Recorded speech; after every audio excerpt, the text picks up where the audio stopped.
नमस्कार दोस्तों, आपका स्वागत है उत्तर प्रदेश न्यूज में। यहाँ पर आपको सिर्फ 10 मिनट में उत्तर प्रदेश की 50 बड़ी खबरें बताया जाता है। उत्तर प्रदेश में गर्मी लगातार खतरनाक स्तर पर पहुंच चुका है, जिनमें कई जिलों में 42 डिग्री तापमान पार जा चुका है, जिसमें लोगों को बाहर निकलना मुश्किल हो चुका है। अस्पतालों में हीट वेटर की संख्या बहुत ज्यादा देखी जा रही है।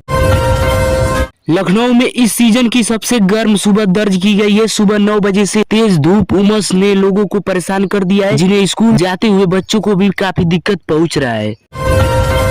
वाराणसी में गंगा घाटों पर श्रद्धांजलियों की संख्या कम हो रही है। गर्मी और तेज धूप के कारण लोगों का दर्शन करना बहुत मुश्किल हो चुका है।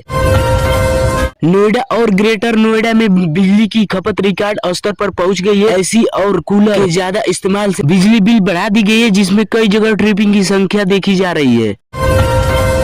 कानपुर में सड़क हादसे की संख्या अचानक बढ़ोतरी हुई है, जिसमें तेजी स्तर पर और लापरवाही से गाड़ी चलाने के कारण रोजाना दुर्घटना की समस्या आ रही है। गोरखपुर में अस्पतालों में मरीजों की भीड़ बढ़ने लगी है। खासकर डिहाइड्रेशन और बुखार के मरीज ज्यादा आ रहे हैं, जिसमें स्वास्थ्य विभाग ने मोड अलर्ट जारी कर दिया।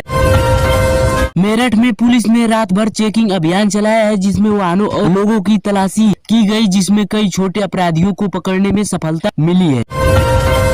झांसी में पानी की समस्या गंभीर होती जा रही है। कई मामलों में 2-3 दिन में एक बार ही पानी मिल रहा है, जिसमें लोगों को परेशानी झेलनी पड़ रही है। इसीलिए टैंकर पर निर्भर हैं झांसी के लोग। अयोध्या में पर्यटन धीरे धीरे बढ़ रहा है, जिस मंदिरों में श्रद्धांजलियों की संख्या बढ़ रही है। स्थानीय व्यापारियों को बहुत फायदा हो रहा है। प्रयागराज में प्रतियोगिता परीक्षाओं की तैयारी कर रहे छात्रों के लिए नई लाइब्रेरी स्टडी सेंटर खोले जा रहे हैं, जिसमें लोगों को बहुत ज्यादा फायदा मिलेगा। बरेली में बाजारों में भीड़ बढ़ने लगी है। गर्मी के बावजूद लोग शाम के समय खरीदी के लिए निकल रहे हैं, जिसमें व्यापारियों को बहुत ज्यादा फायदा मिल रहा है।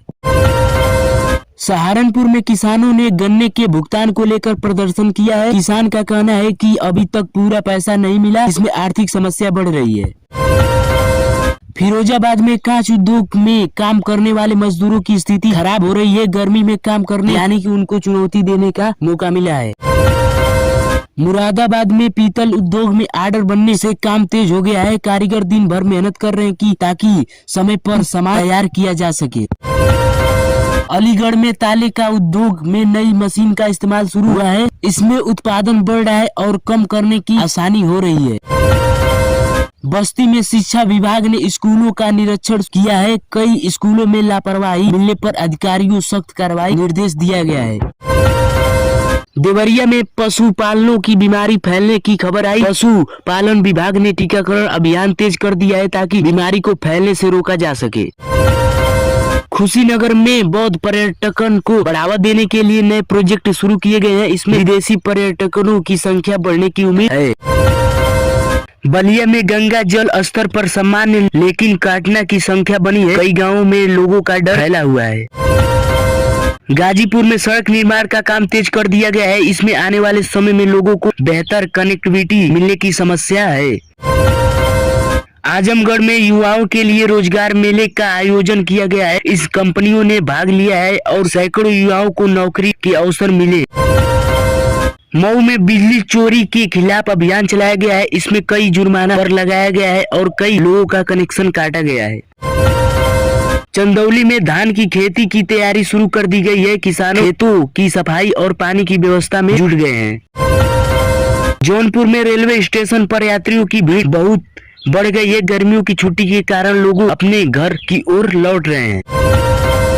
सुल्तानपुर में पुलिस साइबर क्राइम के मामलों में तेजी दिखाई। ऑनलाइन ठगी करने वाले लोगों के कई सदस्य गिरफ्तार किए गए। अमेठी में सड़क सुरक्षा अभियान चलाया गया है। लोगों को हेलमेट और सीट बेल्ट के महत्व के बारे में जागरूक किया गया है। रायबरेली में सरकारी अस्पतालों में दवाइयों की कमी शिकायत आई है। मरीजों के बाहर से दवाई खरीदी पड़ रही है। हरदोई में नहरों में पानी की कमी से किसानों को परेशानी हो रही है। फसलों की सिंचाई प्रभावित हो रही है। सीतापुर में जंगलों की आग लगने की घटनाएं बढ़ रही है। वन विभाग लगातार आग बुझाने में लगे हुए हैं। लखीमपुर खीरी में वन जीवों की गतिविधि बढ़ गई है। गांव के आसपास जानवर दिख जा रहे हैं। लोगों में डर फैल गया है। सहारनपुर में पुलिस ने नशे के खिलाफ अभियान चलाया, कई तस्करों को गिरफ्तार किया और बड़ी मात्रा में नशीले पदार्थ बरामद हुए। पीलीभीत में टाइगर रिजर्व के पर्यटकों की संख्या बढ़ रही है, लोग जंगल सफारी का आनंद लेते हुए पहुंच रहे हैं।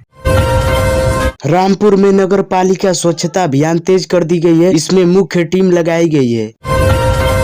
संभल में जल भराव की समस्या से लोग परेशान हैं, नलियों की सफाई न होने से गंदा पानी सड़कों पर भर गया है। बिजनौर में गन्ना किसानों की अच्छी पैदावार की उम्मीद है, मौसम अनुकूल रहने में फसल अच्छी बताई जा रही है। हापुड़ में ट्रैफिक जाम की समस्या बढ़ गई है, मुख्य सड़कों पर रोजाना लंबा जाम लगा रहा है, जिसमें लोगों को परेशानी देखी जा रही है।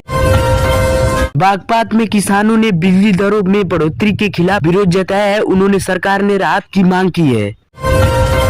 बुलंदशहर में स्कूलों में गर्मी की छुट्टियां जल्द घोषित हो सकती है, प्रशासन इस विचार पर काफी तेजी से काम कर रहा है। गाजियाबाद में मेट्रो विस्तार का काम तेजी से चल रहा है, जिसमें इनसे आने वाले समय में यात्रा आसान होगी। नोएडा में आईटी कंपनी ने नई भर्ती शुरू हुआ है, युवाओं को रोजगार में नए अवसर मिल रहे हैं। एटा में पुलिस ने पुराने मामलों की फाइलें खोली शुरू की और इनसे लंबी मामलों में निपटने की तेजी आने की उम्मीद जताई। कासगंज में स्वास्थ्य शिविर का आयोजन किया गया है, लोगों को मुफ्त जांच और दवाई दी। फर्रुखाबाद में शिक्षा के स्तर को सुधारने के लिए नए कदम उठाए जा रहे हैं, शिक्षकों के प्रशिक्षण दिया जा रहा है। औरंगाबाद में उद्योग क्षेत्र में निवेश बढ़ रहा है, नई फैक्ट्रियां खुलने की रोजगार के अवसर बढ़ेंगे। इटावा में चंबल क्षेत्र में विकास कार्य तेजी किया गया है, सड़क और बिजली की सुविधाएं सुधारी जा रही। फतेहपुर में सड़क निर्माण में देरी को लेकर लोगों में विरोध किया गया, अधिकारियों से काम तेज करने की मांग की गई है। चित्रकूट में धार्मिक पर्यटन को बढ़ावा देने के लिए योजनाएं बनाई जा रही है, नए सुविधाओं का विकास किया जा रहा है। महोबा में जल संकट गहराता जा रहा है, कुएं और तालाब सूखने लगे हैं, जिसमें ग्रामीण की परेशानी बढ़ गई है। तो दोस्तों, ये थी आज 19 अप्रैल 2026 की 50 बड़ी खबरें। अगर आप ऐसे ही खबर रोजाना पाना चाहते हैं तो आप लोग हमारे चैनल को सब्सक्राइब करके एक लाइक जरूर कर दीजिएगा और इस वीडियो को ज्यादा से ज्यादा किसानों के पास शेयर जरूर कर दीजिएगा। धन्यवाद।